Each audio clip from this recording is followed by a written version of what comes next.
합천에서 산불이 난 지 27시간 만에 큰 불이 잡혔습니다. 하지만 건조한 날씨와 바람 탓에 잔불 진화에 애를 먹고 있습니다. 전국 초중고등학교가 일제히 새학기를 시작했습니다. 오미크론 확산세가 거센 가운데 학생들에게는 자가진단 키트가 배부되는 등 2주간 적응기간 운영도 시작됐습니다. 부산 경남의 코로나 상황이 나아질 기미를 보이지 않고 있습니다. 2일 0시 기준 부산 16,000명, 경남 13,000명의 코로나19 신규 확진자가 발생했습니다. 민주노총 경남본부가 최근 잇따라 작업자들이 독성 간염 증상을 보인 김해의 한 자동차 부품회사 앞에서 사업주를 규탄하는 기자회견을 열었습니다.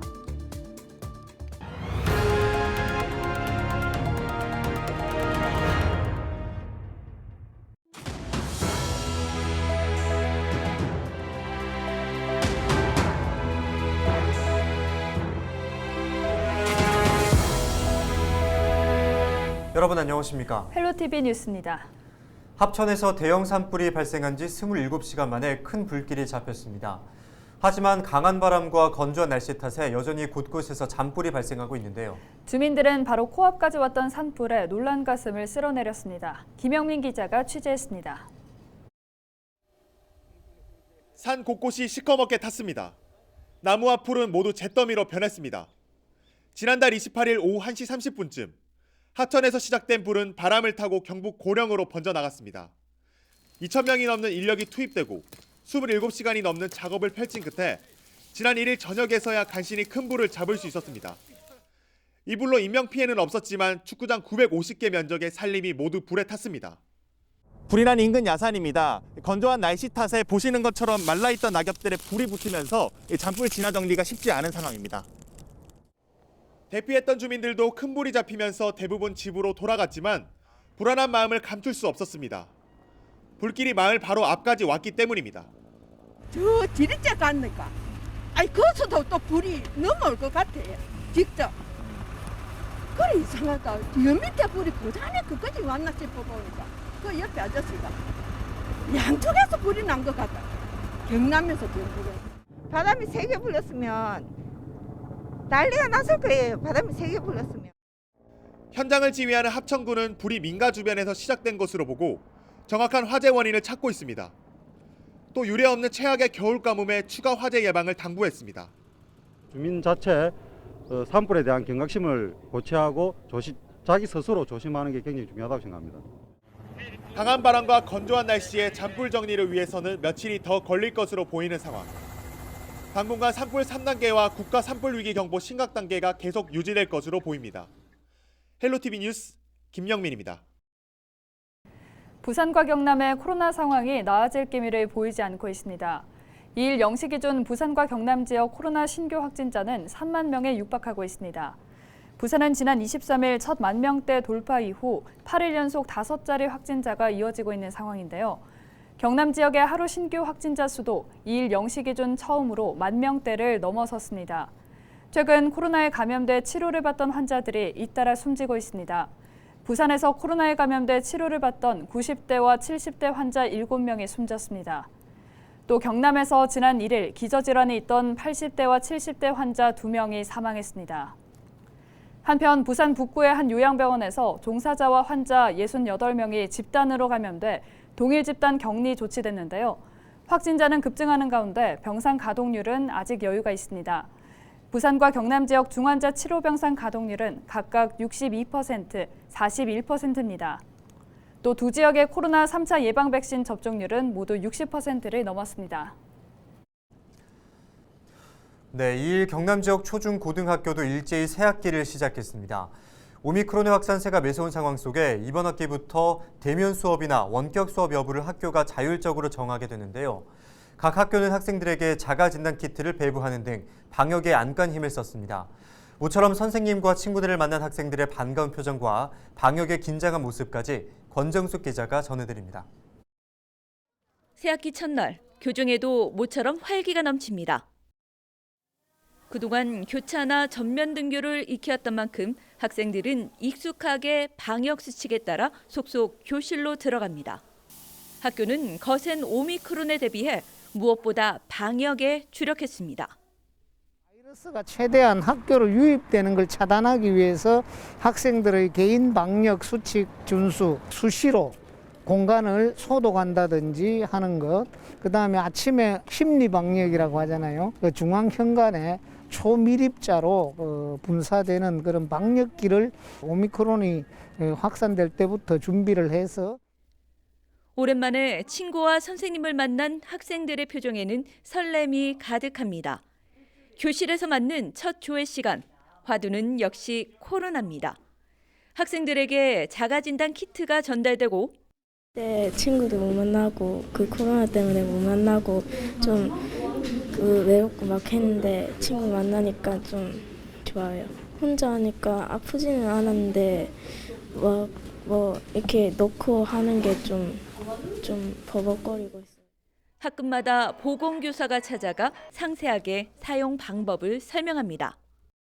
슬쩍 넣어서 이렇게 10번 돌리고 이쪽으로 10번 돌린다고 해서 검사가 제대로 되지는 않겠죠. 그러니까 여러분들이 좀 힘들더라도. 이일 확진자 발생이 많은 일부 학교를 제외한 경남 대부분의 학교가 새학기 전면 등교를 진행했습니다. 이날 모든 학생에게 자가진단 키트가 전달됐고 주 2회 선제검사가 권고됐습니다. 검사를 하지 않더라도 학생들은 등교 전 자가진단 앱에 날마다 자신의 상태를 입력하게 됩니다. 학교는 재학생 신규 확진 비율 3% 또는 등교 중지 비율 15% 상황에 맞춰 등교 방식을 정했습니다. 이 기준에 따라 정상교육 활동, 전체 등교와 활동 제한, 일부 원격 수업, 전면 원격 수업 유형을 선택했고 교육지원청과 논의해 선제 조치도 취할 수 있습니다. 매서운 오미크론 확산 속에 시작된 새학기. 2주간 새학기 적응 주간을 통해 탄력적인 수업이 진행되는 가운데 전면 등교가 안정화할 수 있을지 주목됩니다. 헬로티비 뉴스 권정숙입니다. 오미크론 변이가 빠르게 확산하면서 2일 코로나19 신규 확진자가 22만 명에 육박했습니다. 국내에서 하루 확진자가 20만 명을 넘은 건 처음인데요. 지난달 16일 9만 명대였던 것과 비교하면 2주 만에 2.4배로 늘어난 겁니다. 수도권에서 60% 가까이 발생했고 비수도권에서는 부산, 경남, 대구 지역에서 많이 나왔습니다. 그만큼 전파력이 강한 데다 방역수칙 완화 조치에 영향이 있다는 분석도 나옵니다. 그런데 전문가들 사이에서는 앞으로 2주일 안에 정점을 찍고 하향세로 꺾일 것이라는 조심스러운 전망이 나오고 있는데요. 일주일에 2배로 늘어나던 지난 몇 주간에 비해 증가율이 다소 낮아진 점과 검사받은 사람 중 양성 판정을 받는 비율을 주목하고 있는 겁니다. 검사 양성률이 지난달 27일까지 20% 안팎을 기록했는데 28일 25.3%, 1일 30.5%로 급증했다가 2일 20.8%로 다시 낮아진 겁니다. 코로나19 상황 데일리 브리핑이었습니다.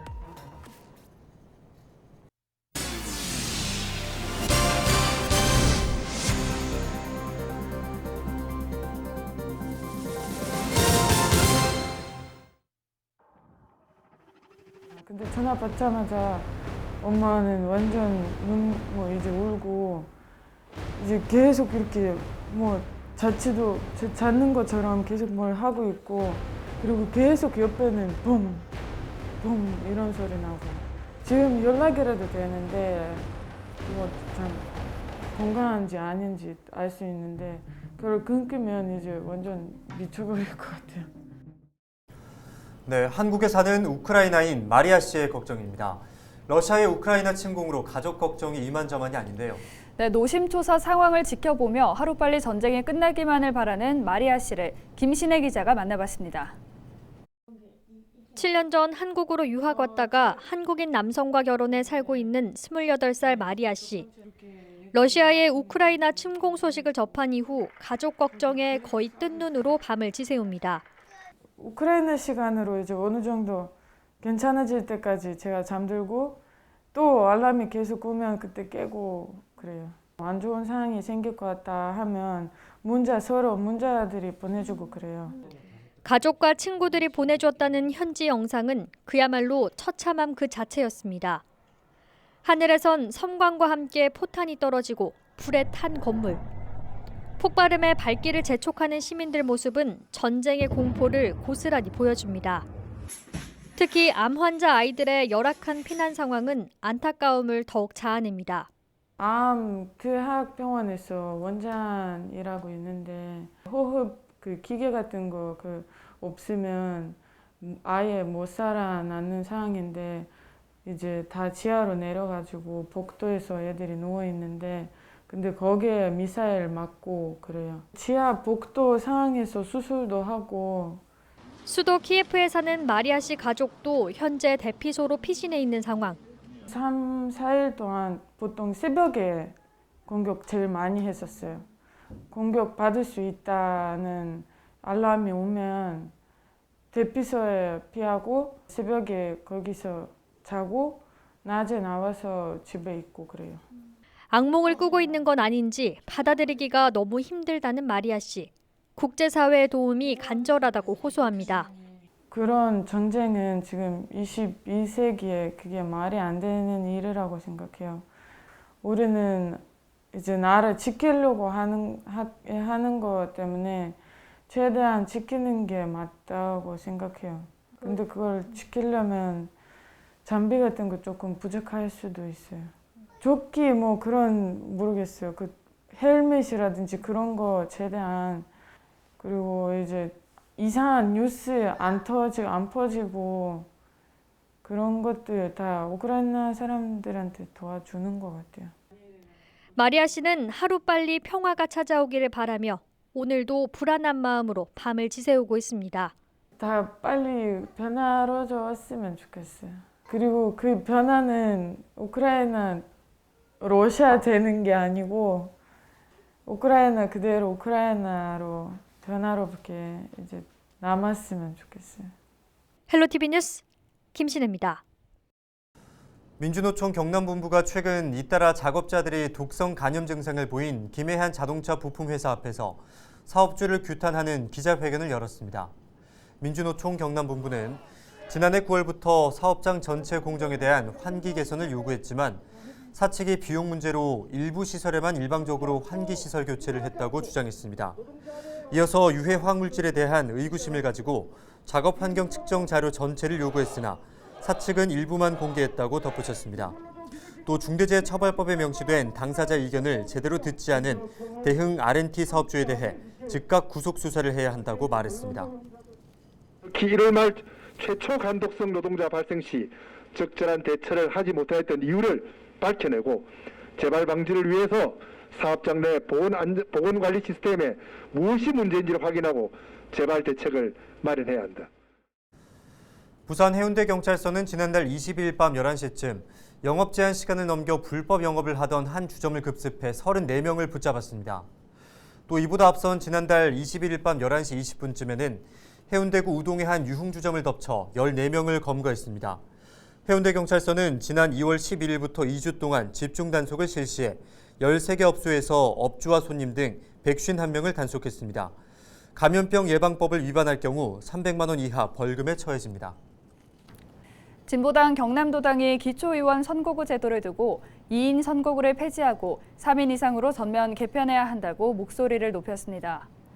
이들은 대통령 선거 이전에 민주당 경남도당은 기초의원이 2인 선거구제를 폐지하고 3인 이상 중대 선거구제 도입을 책임있게 약속해야 한다고 말했습니다. 이어서 거대 양당 독점 체제를 타파하고 다당제 구현을 위해 현행 2인 쪼개기를 금지하고 3인 이상으로 전면 추진하라고 촉구했습니다. 그동안 녹색당과 노동당, 정의당, 진보당 경남도당과 민주노총 경남본부 등은 3, 4인 선거구제 확대를 요구해왔습니다. 현재 경상남도는 기초의원 선거구 획정위원회를 구성해 논의 중이며 조만간 획정안을 경남도 의회에 제출할 계획입니다. 헬로티비 뉴스 다시 보고 싶으신 분들은 화면 가운데 QR코드 보이시죠? 스마트폰 카메라를 켜서 가져다 대보시면 헬로티비 뉴스 유튜브 채널로 연결됩니다. 네, QR코드 스캔하는 앱을 이용하셔도 되니까요. 많은 관심 부탁드립니다. 저희는 언제나 지역 주민 여러분과 함께하겠습니다. 시청해주신 여러분 고맙습니다.